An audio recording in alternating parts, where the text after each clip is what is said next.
Welcome to the 30th episode of the Dark Horror Podcast, and actually is the very first time that we are doing this on Podbean. Completely different format. Usually we've, historically, the other 29 episodes have been on Spreaker, but that kind of changed recently. And actually is my second attempt at doing this episode because I tried to do it live on Podbean's format. Oh god, that was just something else. But luckily, the Asgardians came on and logged in, and they kind of made it a little funny, kind of funny, not funny, because it's like crazy right now. I feel like this is my first time going to like a school or something like that. You know, it's parents just drop me off somewhere at some school doors, like, hey, you have your first day of school, and like any little thing, you know, has me ready to run back home to the other format. But anyway, besides that, everything else is fantastic. Actually, I'm going to save that initial attempt at the live kind of like in a private setting for only individuals that request it. So if you feel like listening to it, go ahead and let me know. I'll gladly play it for you. What can you do? Hopefully next week, hopefully next Saturday, it'll be a lot better. So if you are on Podbean, the Dark Horror Podcast has finally completely moved over to Podbean. So you'll be able to listen in when it's live. You'll get that notification bell to let you know that it's time to get on. The cool thing about Podbean, which the other platforms don't have, is the fact that you can actually have people get in live while they're chatting. They can actually call in live through the app. So download the app, and if you already have Podbean, you're like a step ahead of the game. But if you don't, go ahead and download the app and get ready to get in here and call in. The first episode that we did live, we had some guy named Joe something. Joe called in, then got a phone call, and then disappeared. I have a feeling we're going to get a lot of random shit like that, guaranteed. I just know it. I just know it. The one thing that you'll notice if you've been listening to the Dark Horror Podcast or UFO Buster Radio is that on Podbean there's no music, so I got to figure out how to bring that back, you know, because it's helpful. It really is. Kind of breaks up the constant talking situation like you're about to hear, because the first article today has to do with Libra, Leo, Geminis, the 5 Zodiac signs that are apparently attracted to the paranormal and the supernatural. Who would have thought that that's a real thing? But I guess, you know, in terms of the paranormal, I guess it is. So somebody out there thought that this was something that needed to be published. Somebody from pinkvilla.com in their lifestyle section. They said, hey, it turns out that there's a couple of Zodiacs that really, they're attracted to this. They enjoy the supernatural and the paranormal. Yeah. But according to Pinkzilla, I don't know. This is my second time around, so who the fuck knows what's going to come out of my mouth. According to them, these 5 Zodiac signs are kind of, in a way, predisposed and attracted to these things that go bump in the night. It is really something that I felt at one point. It was like, are you serious? What about the other guys? The other 8 Zodiacs don't mean shit? Are you serious? Anyway, that's what they're saying. They're going to start off with Aquarius. If you are an Aquarian, I guess. Is that the way you say it? I'm not really sure.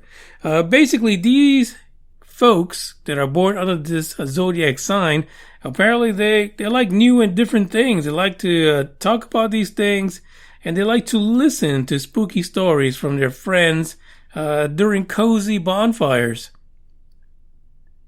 I'm not sure that qualifies as a real fucking thing, but we're just gonna go with it because that's what the article says. And the other thing they say is that, and they don't feel scared of ghosts or the paranormal stuff. They like to talk about them. I really don't know any Aquarius people. And maybe I just don't know them well enough to know that they're Aquarius. But most of the people that I know are not cozied up to the paranormal. I just don't. I don't get that from everyone. So I don't know what in the hell this article is talking about. But we're just gonna go with it. we're just going to go that that's what it is. Now, if you're a Gemini, yeah, the twins. If you're a Gemini and you're past your, bipolar situations, it says here that apparently you have great stories that you like to share, and this includes stories of the paranormal, the supernatural, all of the above. The funny thing is that they go on to say is that Geminis, they don't necessarily believe in the paranormal supernatural, but they like to share stories and gather more knowledge. Well, why the fuck even talk about it? I'll be honest. If I'm a Gemini, I'm not going to even indulge in it if I'm not interested in it. But apparently Geminis have this crazy need to know about different things. And it's in their nature, their zodiac nature, to find out a little more. I don't know how this works. Pisces. I got to share with you the first thing that I figured out when looking up this particular zodiac sign was I didn't know how to fucking spell Pisces, to be honest. I don't even know if this is right. But anyway, Pisces apparently is also drawn to paranormal activity. A little bit different. They're like drawn to the shit that goes down. Like the poltergeist and all that kind of stuff. They're apparently daydreamers who believe in these things like ghosts and spirits, but they also like to explore more about those things and share their interests with stories, of course, with others. It's a freaking fish. I don't understand. How do fish like the paranormal? This, to be honest, the article just bothers me. It bothers me completely. Leo. Now, I know a few Leos. Leos are more drawn to black magic and paranormal things. They like to know more about black magic and its powers, and they believe in these things to a certain extent. Now, from the Leos that I've known, yeah, I can see the connection to paranormal things. The whole black magic thing, for fuck's sake, the black magic stuff, people really don't let you know straight up front that they're doing the black magic route, or the occult route, or whatever it is. I don't know. I don't know anyone right now that's ever admitted to me that they're right now engaged in black magic. Hell, I don't, it's been years since anyone's even alluded to the idea that they dealt in any of that kind of stuff. So it's quite fascinating, to be honest, that that's what Leos are going to be getting out of this. Good luck, buddy. Libras are elegant and sophisticated people who like beautiful things. Never would have got that from a Libra. Not one bit. So according to the article, they are more drawn to supernatural things, especially fairies and magic. I don't know. So I guess you can imagine, you could see a Gemini and a Libra hanging out together, doing all kind of crazy shit through black magic and all that nonsense. And the rest of you guys, the other 8 zodiacs, you can skip Brock's because this is not about you. It never was, to be honest. Never was. And I'm upset too, so I'm not even part of this conversation when it comes to this. The article is listed in the description of this episode, so go visit. Go visit and check it out, see what else they have to say. Not that it's going to educate you in any way, but hey, it is something for you to look at the very least. Dead man walking. The next article that we're going to talk about is the Devil's Tramping Ground, North Carolina. The original article by Viva Glam magazine. I don't know where I'm getting these things. I don't know why paranormal stuff is happening in Viva Glam magazine, but it's in there. It has to do with North Carolina. And it is kind of like a quick guide to scary places that you can look at.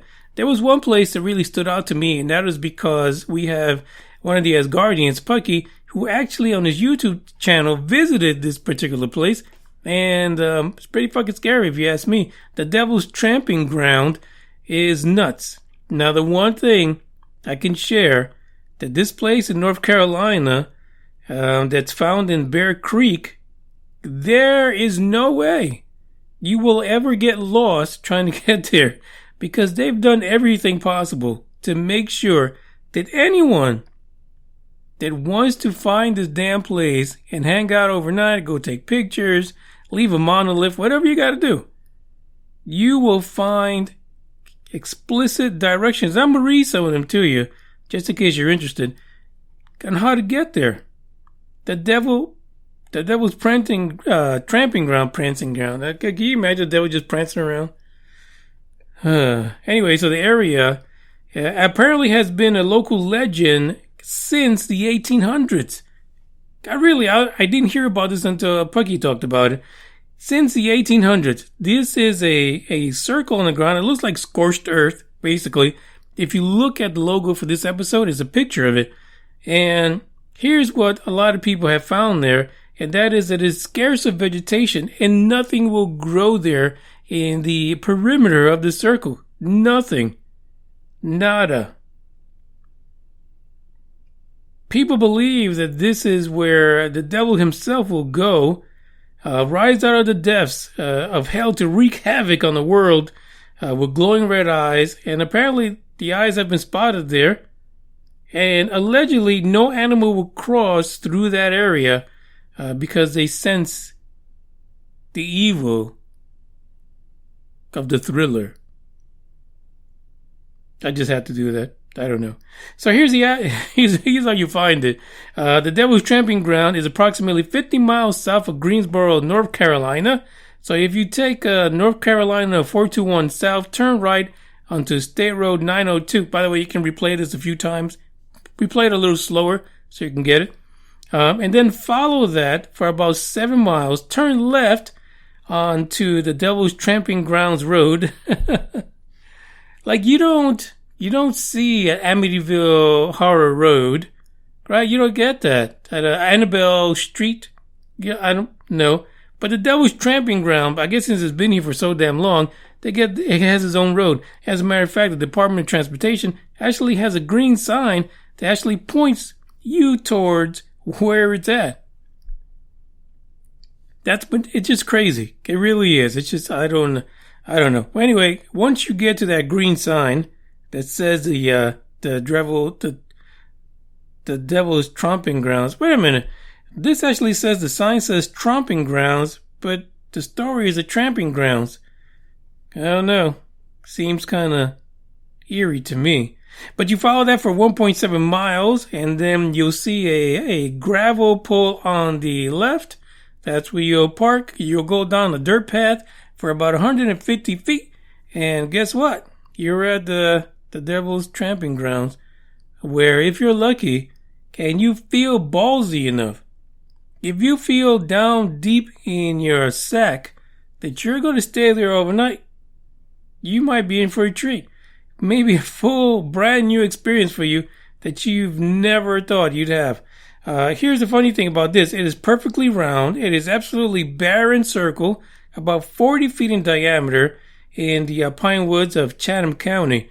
Now, not a tree, not a flower, not a lowly weed, not even the one that you roll up, not even a single blade of grass will grow in the outer perimeter of this particular circle. Crazy. People have actually tried to plant some seeds there to see if they grow, and they will not. Any vegetation that's planted there will wither and die. It is crazy. It is completely nuts that's what happens here.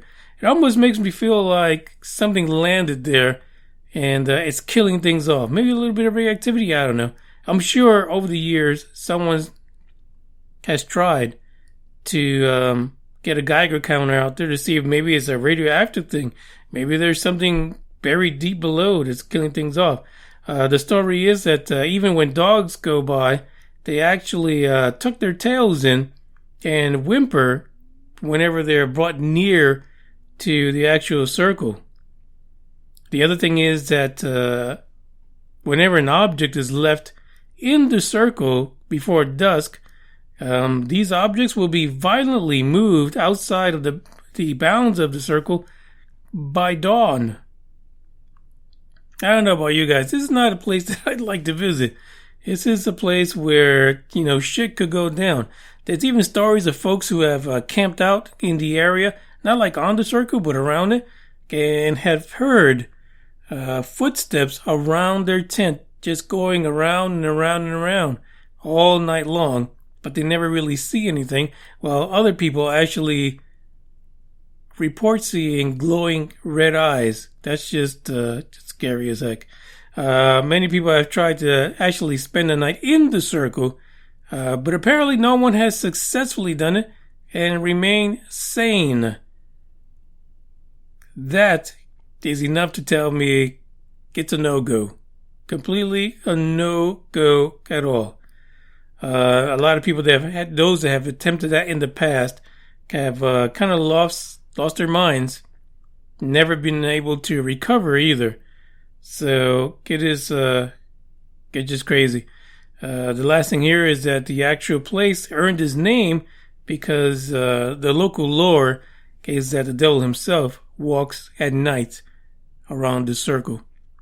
It's just it's one of those places that it's good to hear about, but for the love of Pete, you don't want to go there. I don't think you want to go there alone.